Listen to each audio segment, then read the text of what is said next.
Hi, folks. Welcome to Halloween Horror Hour with Halloween and Sam. I'm excited.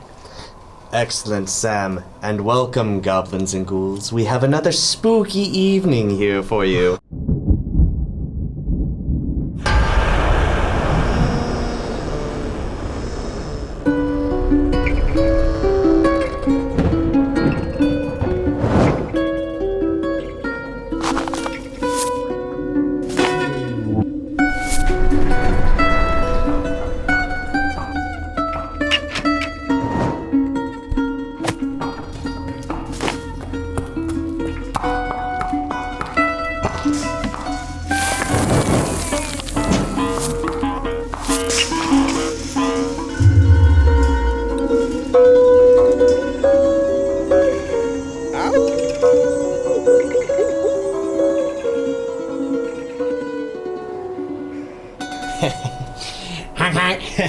Are you afraid of clowns? Then you may want to watch this next short, From Behind Your Fingers.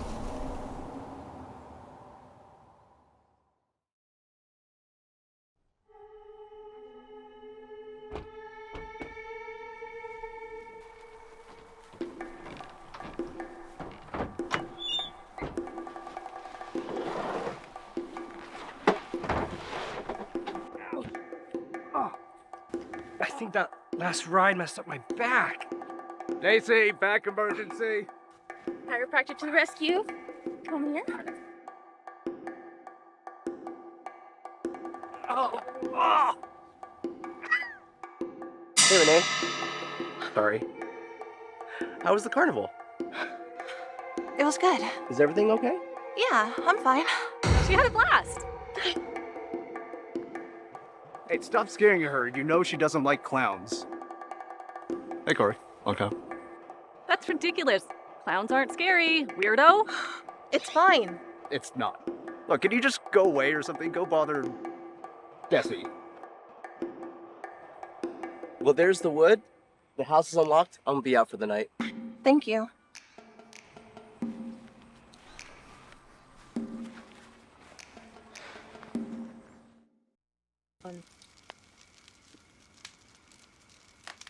You know what'd go great with this, guys? Caramel apple. Oh, yeah, I still have mine. Rub it in. Hey, Danny, just hold on a second. Wait, who is that? I don't see anyone.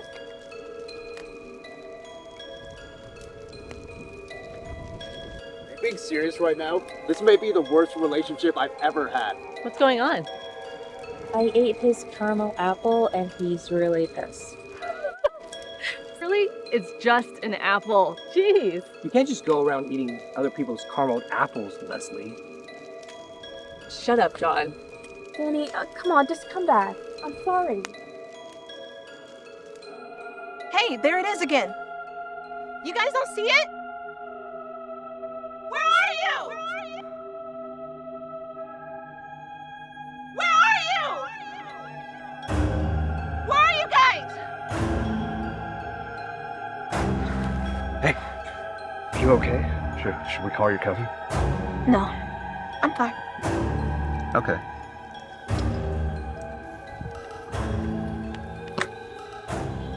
She probably just She's going crazy. She's crazy. She's so crazy. She's going crazy. Look at her smile. Put a smile.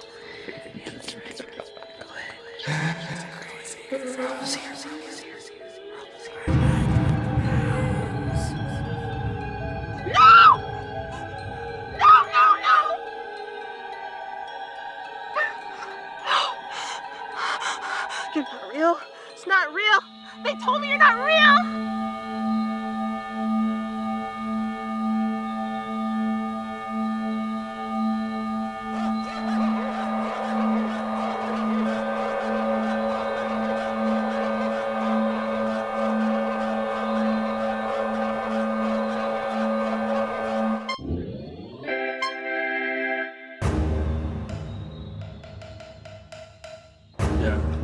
I know I worry about her a lot, but Renee, like, tonight seems like she's a little off.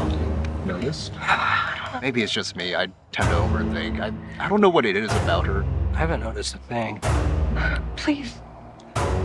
Don't. I mean, maybe I'm just over it.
Sam could just die laughing. If he wasn't already undead.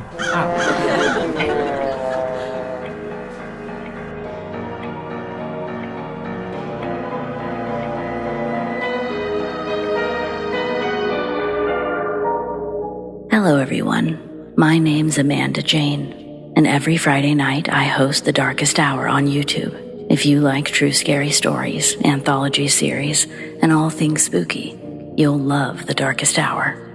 Let's listen to a little of it now, shall we?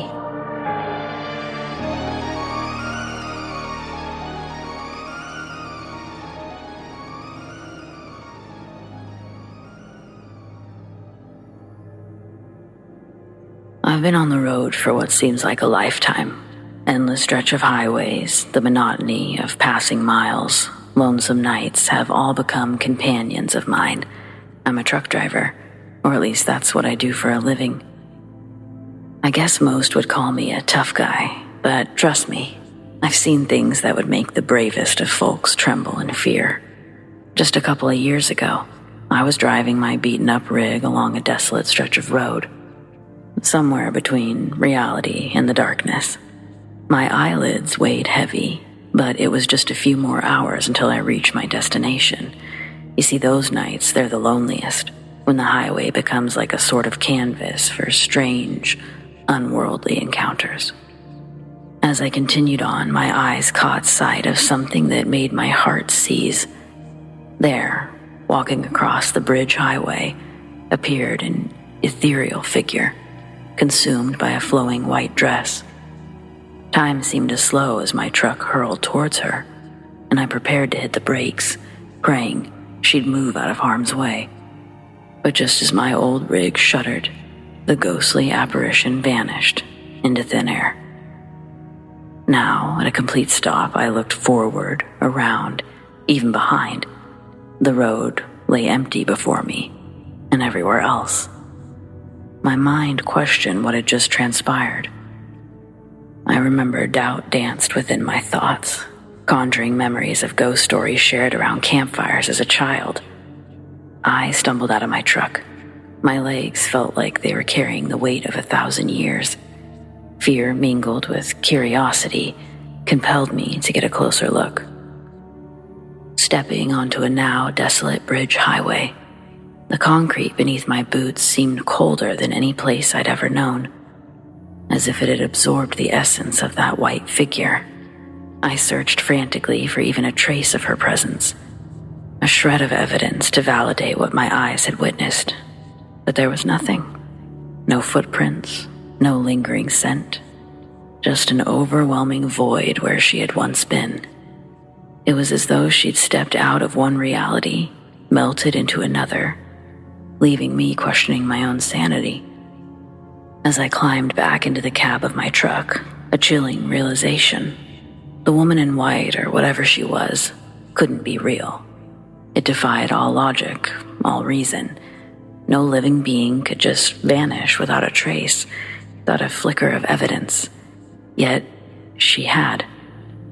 Now, whenever I journey across those dark, lonesome highways, an eerie feeling never really leaves me. It's as if the invisible veil between the worlds has been lifted, revealing the existence of the inexplicable. Who was she? Why did she choose to haunt that bridge highway, briefly entering my reality and then vanishing forever?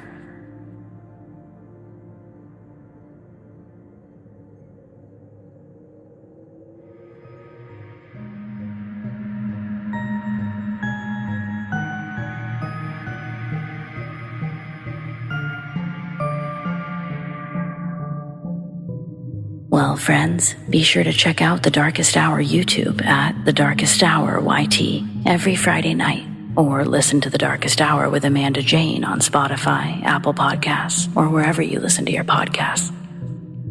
Stay spooky.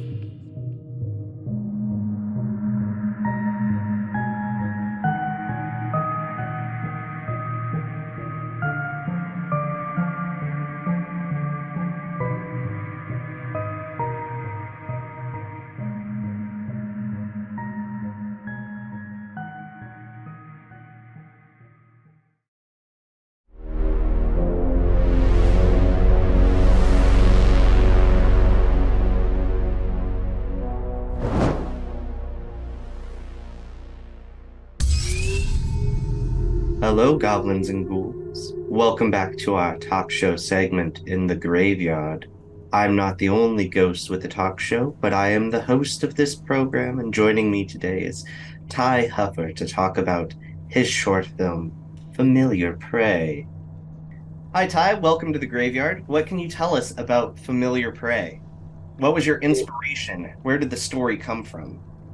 So, during the pandemic, Bleedingham, this fantastic film festival in Bellingham, they put out a challenge. They said, make a movie in 3 days with whatever you have in your house, because at this point, no one could go to the grocery stores. It was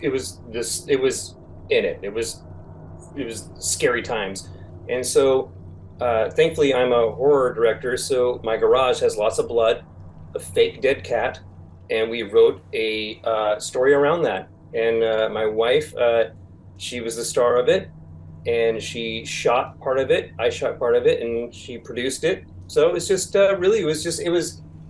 we were so bored during the pandemic. The Bleedingham challenge really got our juices going. What is it about the horror genre that draws you to it? Why is it the medium you tell stories in? Because I think it's goddamn hysterical. I think it's such a horror movies, they can make me cry, they make me laugh. They are, I think it's the spectrum of genres. Horror has it all, has the drama, and it really, really, really, it's got me by the balls. I love horror so much. I see you're wearing a Frankenhooker shirt there. Do you have a favorite horror movie? I do, it's the thing. I think John Carpenter's The Thing is the greatest film ever made, ever produced. The practical effects, everything about it gives me chills. Do you have other hobbies or interests outside of horror filmmaking? Actually, I don't. It really consumes me. That's that is an absolutely fair answer. Are you currently working on any projects? Anything in the pipeline or anything that's about to come out that you want to tell folks about? So I want to do a couple quick bangers, like a couple 3-minute shorts, but my passion project is called Hex Vita. It's about black metal, a Norwegian black metal band that sacrifices people to a witch that gives them their success. Their entire black metal success of like their whole realm is based on this witch. That sounds exciting. I'll be interested in seeing that. This is a Halloween special, so do you have any rituals for Halloween? Any decorations or events or anything that you go to every year?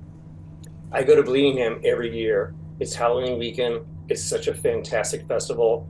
They treat filmmakers fantastic. They are awesome.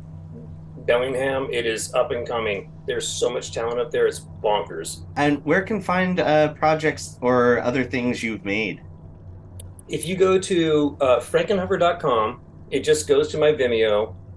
That's all. It just goes to the Vimeo page with all my videos and whatnot. YouTube, Ty Huffer. You can see some shorts and all that. It's, just basically Ty Huffer on most of the social media, except for Instagram. I'm Frankenhuffer there. All right. And is there anything else you'd like to share with folks this Halloween season? I just hope everyone has a great Halloween. Is it not the best, the absolute best holiday of all time? Halloween is the world.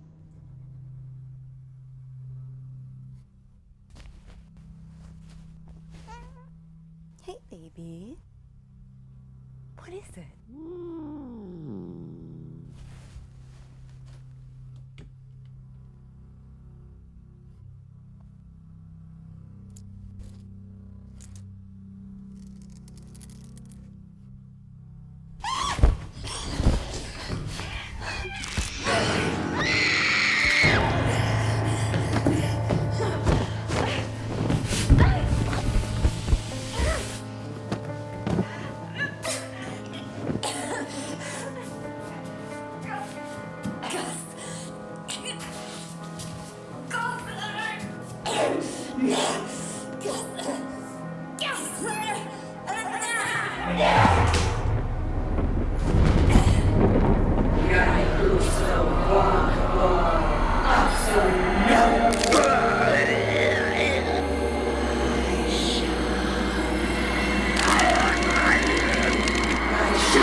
So, hey, this is like a really cool party, huh? Yeah, I never miss this one. The DJ and dress code are the best. I like your costume. What are you supposed to be? Isn't it obvious? The hand from Talk to Me. And welcome back to another history of Halloween. It's party time. Tired of her flowers being stomped on, the fantastic gardener, Elizabeth Krebs, came up with an idea she put into action at her home in Hiawatha, Kansas in 1914. If these tricksters were going to go around causing mischief, she'd find a way to win their favor and use up their energy. The old saying might not have been as old back then, but you will attract more flies with honey than vinegar. That was an idea Mrs. Krebs understood. She opened her home with games and treats for the kids and started the Hiawatha Halloween Frolic. Halloween parties carry many Celtic traditions that were brought over by immigrants from Ireland and Scotland and the UK. You've heard me say it before, but to understand the origins of Halloween, we have to go all the way back to its pagan roots and the many holidays and rituals that it borrows from, but predominantly they come from Samhain. Samhain was the time of the harvest festival. The druids would have bonfires, slaughter any animals that were not going to make it through the winter, which would attract more animals preparing for hibernation. Altars of the last fruits, before spoiling, would be put out. These altars would attract bats. The people would dress in animal hides and conceal their identities from spirits. It could be easy to see how we draw lines from these images to current-day Halloween. But as we've gone over in trick-or-treating and jack-o'-lantern histories and other episodes, history is not a straight line. Traditions from Catholics, Protestants, pagans, and likely other local rituals blended together, then traveled across the Atlantic, blended together again, got stretched and had generations of change, forming what I believe is the most American holiday, and the last holiday which really brings the community together rather than isolating with family units. It's the holiday that we all get together at the party, go door to door knocking on our neighbors' homes, building displays in our yards, and inviting folks in, and finding ways to do this that is safe in times of need. Halloween has always been about adapting to the needs of the people celebrating it. Okay, but how do we celebrate it? That's where the bogey books come in. Do you still go through the checkout line at the grocery store and see the magazines that pop up with the craft and food ideas for every holiday? That's basically what these were. Costume ideas, what meals to prepare, decorations to make, even how to invite folks to your party. The 1920 edition opens by saying that Halloween is the one night of the year you're able to look into the future, settling your fate for the next 12 months. Conventionality may be set aside, all sorts of stunts and games should be used to entertain guests. Guests who should be encouraged to wear costumes in order to add a gay color note and fun in keeping with the spirit of the day. Among the games, a fairly common trend was divination, a magic that allows you to see the future. Though not taken very seriously, the games were an enjoyable part of the experience of the holiday. A regular favorite was the pulling of the kale. Before they scared your uncle by being a salty, crispy snack, kids in the 1900s would walk blindfolded in the kale fields, grab a stalk, and rip it out of the ground. The shape of the kale was said to represent your future partner's body shape, while the amount of dirt that clung to its stem would determine your economic well-being. Another game you might play is with apple peels. This is a harvest festival after all, and part of the reason you have all these kids over is to put them to work making apple butter. There is a certain pride that comes from peeling the whole apple skin in one piece, which also worked well for the next game. By tossing the apple peel over your shoulder and deciphering any letters that it might spell out when it landed, It was supposed to determine the name of your future romantic interest. Pulling vegetables and throwing fruit isn't really your interest. Next, we have the Halloween cake. A denser, more European-style cake than the fluffy sugar fests you can get at the chain grocer bakery. The Halloween cake was also a soothsayer. Items hidden in the cake would determine who the lonely cat dad spinster is going to be in your friend group.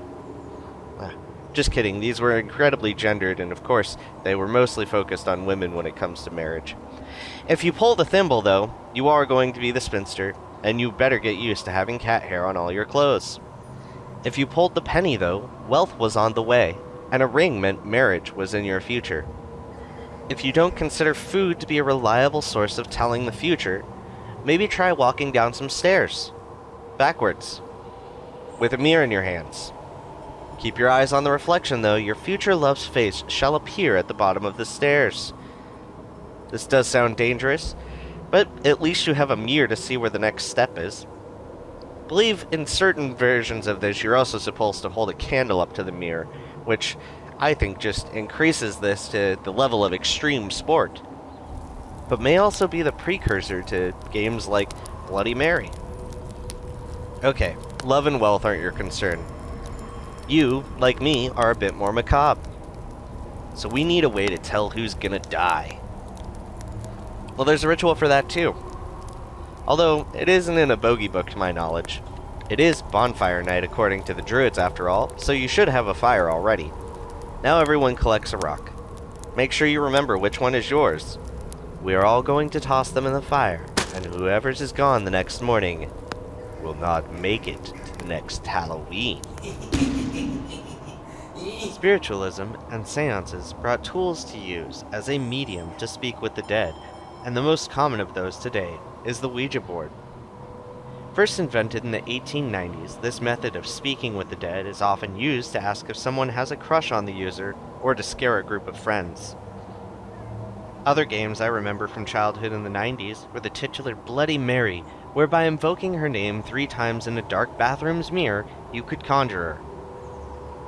Another popular one in my youth was Light as a Feather, Stiff as a Board, which was popularized in the Craft movie. Halloween food. According to the bogey books, it's mostly sandwiches with marmalade, jellies, jams, and more sweet stuff, apples, and of course, chicken feed or candy corn, which we went over in the trick-or-treating episode.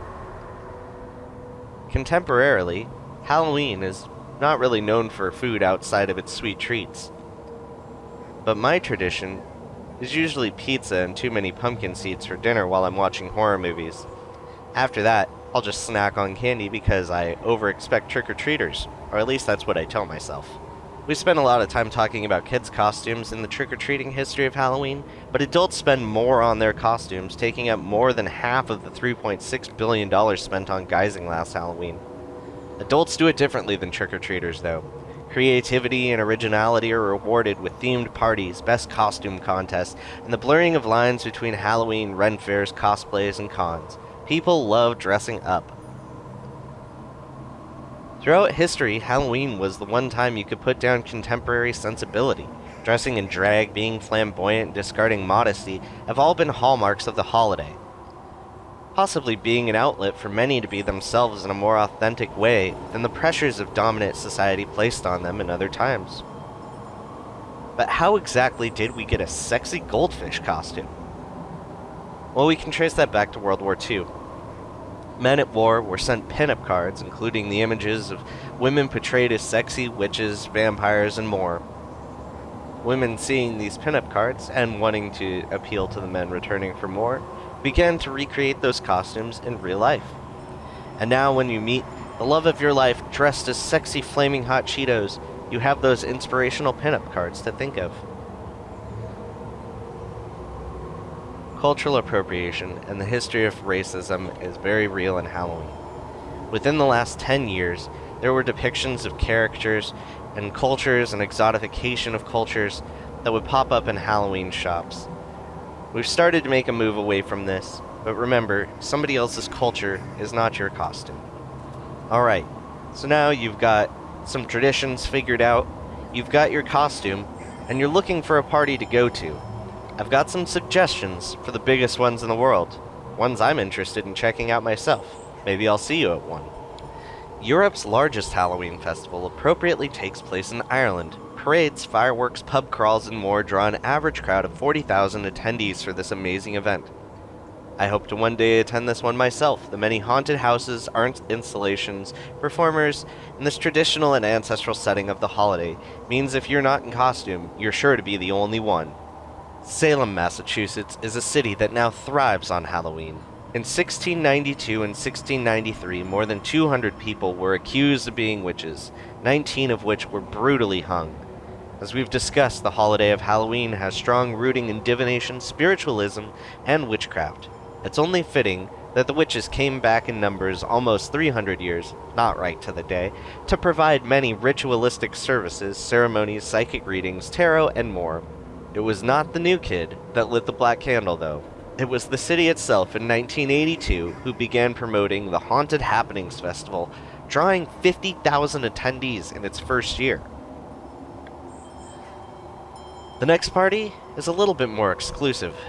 Heidi Klum is a bit of a Hallow queen, though. Her parties are newsworthy for guests and costumes. Her Earthworm costume in 2022 was especially amazing.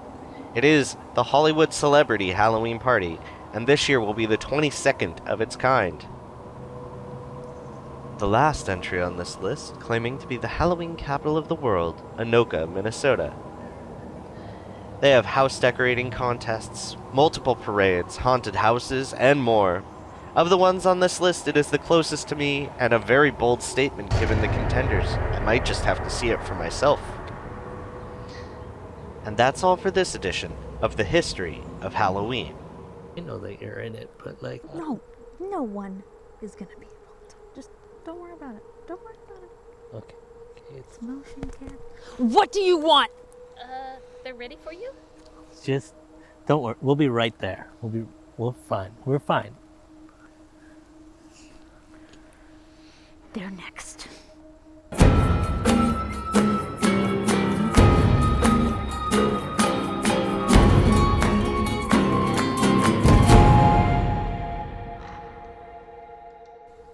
Welcome to Bad Cookies Weird Woods. I'm Topher. And I'm Ariel. We're scouring the Pacific Northwest to find the shorts that you should be watching.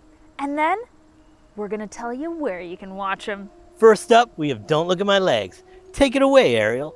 Trust me when I tell you that this short has something for everybody. It's got comedy.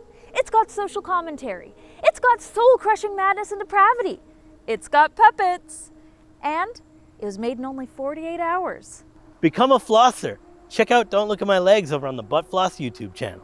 Crawl up the garden spout with us to talk about Itsy Bitsy Spider. Itsy Bitsy Spider is filled with relationship horrors that everyone can relate to, but told through a queer lens. It's a heartbreaking slow burn that is not for the arachnophobic. Head over to the Alter YouTube channel to watch Itsy Bitsy Spider. Lastly, we've got the Jovian Project. A throwback to the sci-fi films of the 1950s, Jovian Project brings a Lovecraftian twist in this 3D animated film that was made with a small crew and motion capture performances. You can find the Jovian Project on the Crypt TV YouTube channel. Thanks for watching Bad Cookies Weird Woods. Stick around for more horror shorts. Tune in next week, same time, same place. And don't forget to believe in West Coast horror. Or else.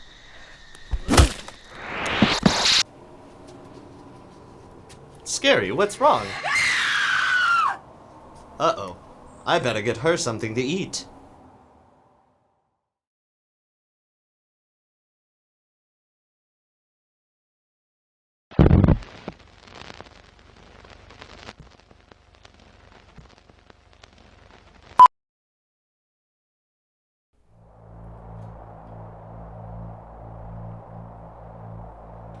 He took the piece of crab that he just pulled from his pants and he wiped it all over his face. What happened next? He hugged me. How did that make you feel? Like I needed a shower.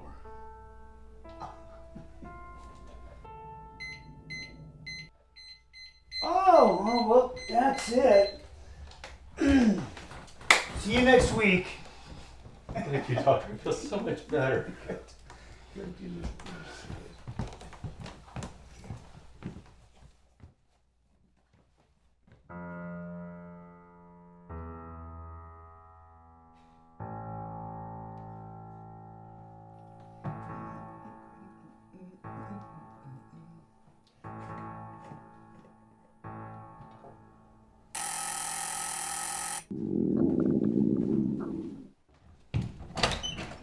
Hi. Miss Doomy, you're early. Dana, please.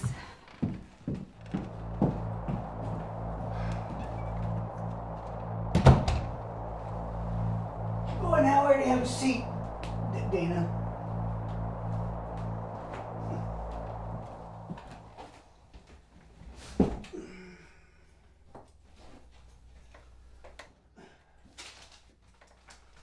What seems to be bothering you today?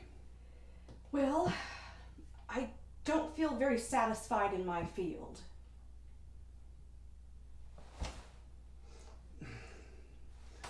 That's not really what I do here. No, wait. I can't touch people. And in my line of work, I really need to touch people. What do you do? I'm a massage therapist.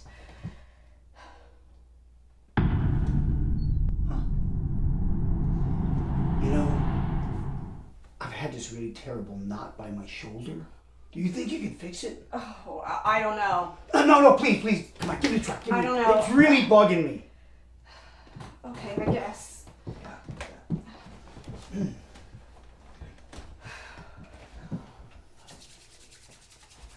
All right.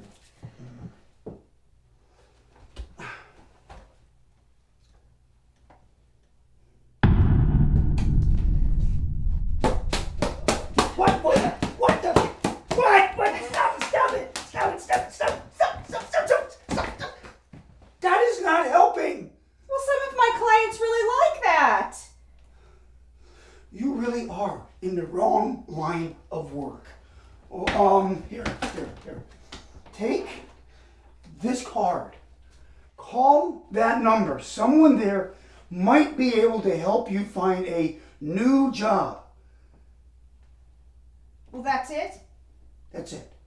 No, how do you feel about this? Or maybe write a prescription for some drugs? No. Please leave.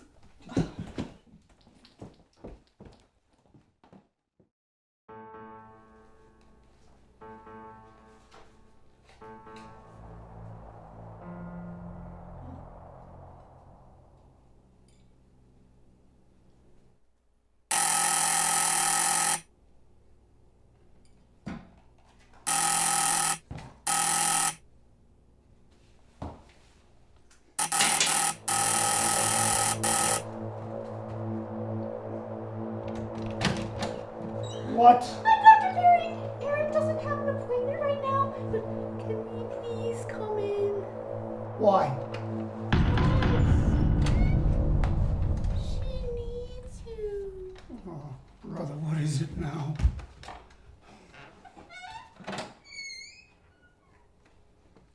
Who won't talk to you? Erin! You're Erin. I am Frank. This girl is Erin. You think for as much money as we pay you gotta keep that straight. All right, look. Frank, Erin, whoever, whatever, I don't care. You're crazy. You need to stop this. This is not you. Talk to your family. Stop talking through a dumb doll. Frank is not a doll. Hey, you're cured. Good. God, now, please, leave. I am going to eat dinner and I am going to take a nap. Bye-bye. No, please. But you haven't even heard what he had to say. That's because you don't have anything interesting to say. You use a dummy to make yourself feel interesting, but dummies are dumb. What is this? I just wanted to thank you so much for giving me Ben's card. You know, I never realized that giving into my fetishes for hitting people would bring me back to touching people again. Okay, that's nice. Now, I'm no longer a psychiatrist. I am an angry man who's getting very hungry. Now, would you please leave my house so I can eat my sandwich? I'm going to tell all of my friends about you. No way. Never again!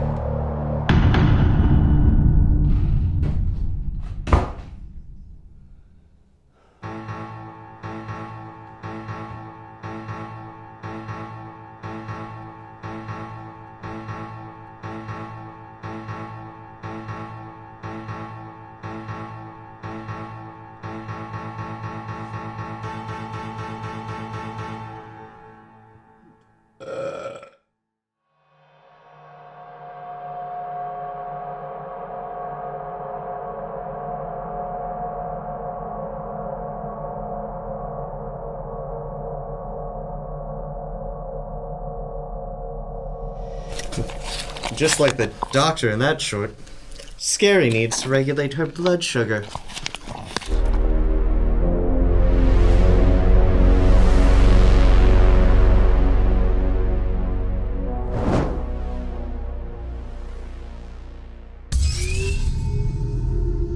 Hello, and welcome to the Graveyard, Kino. Thank you for joining us. Hello. You were the director of Hangry and the music video Spade. So we really appreciate you coming on to talk about your creative process and the other projects you might be working on. Can you tell us about Hangry? What was your inspiration for this story? Well, Hangry was done for the 48-hour film project in 2014, I think.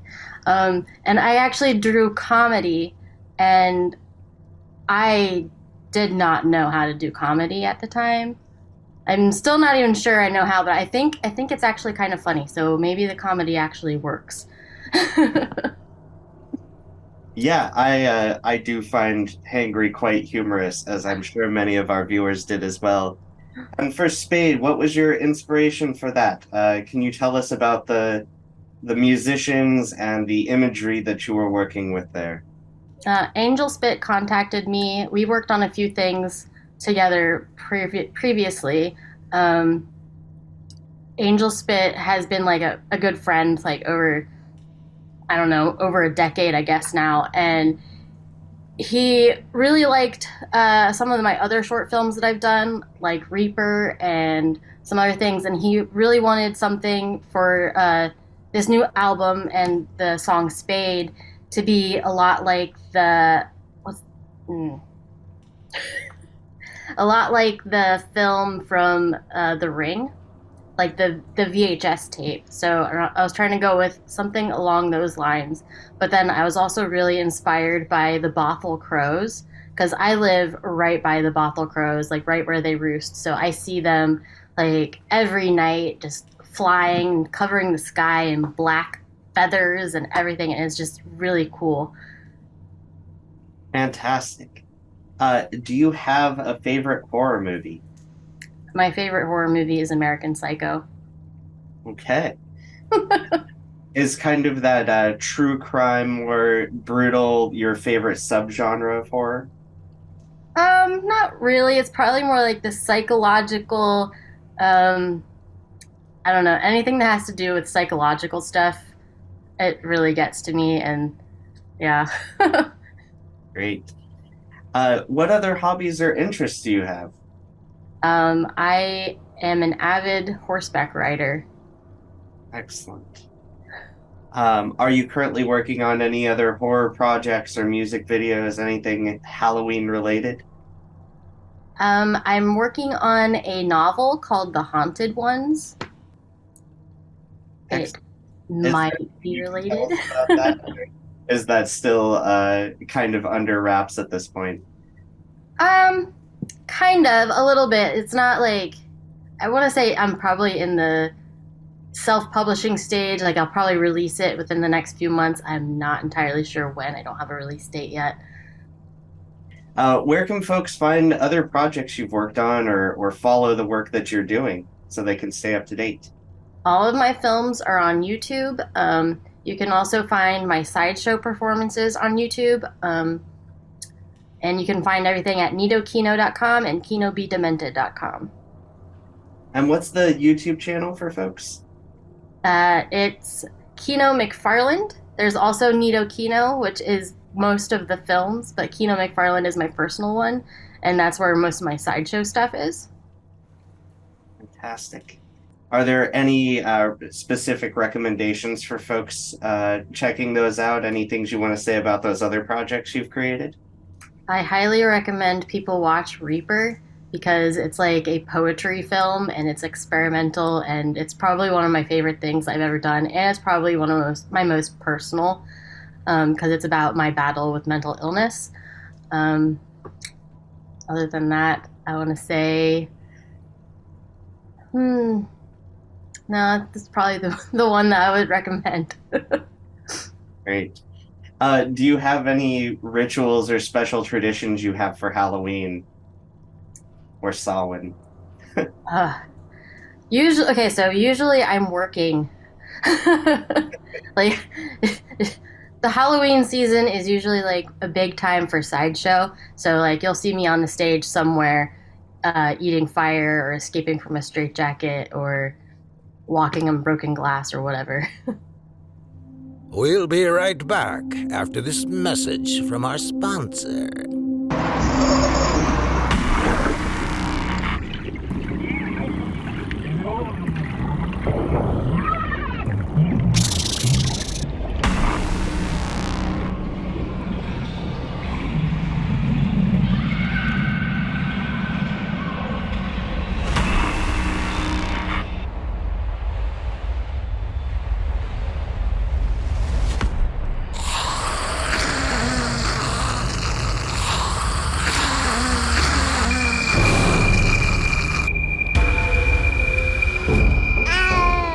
Now, back to the show.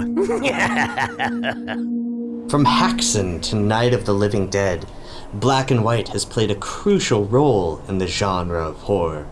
Our next block of entertainment shares with us some of those shades of gray.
He's a kid.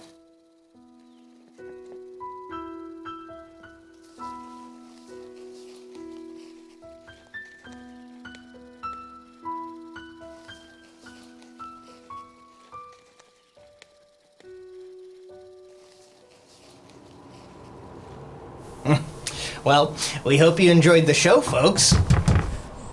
I know you're there, ghosts. Show me a sign. Open the door if you're here. Well, that was rude. I've got a level 5 reading. Who are you? What's your name? Are you French? You'll have to come back another time. And we hope you do too, like our favorite franchises. Have a happy Halloween. Good night to all the Draculas and mummies out there.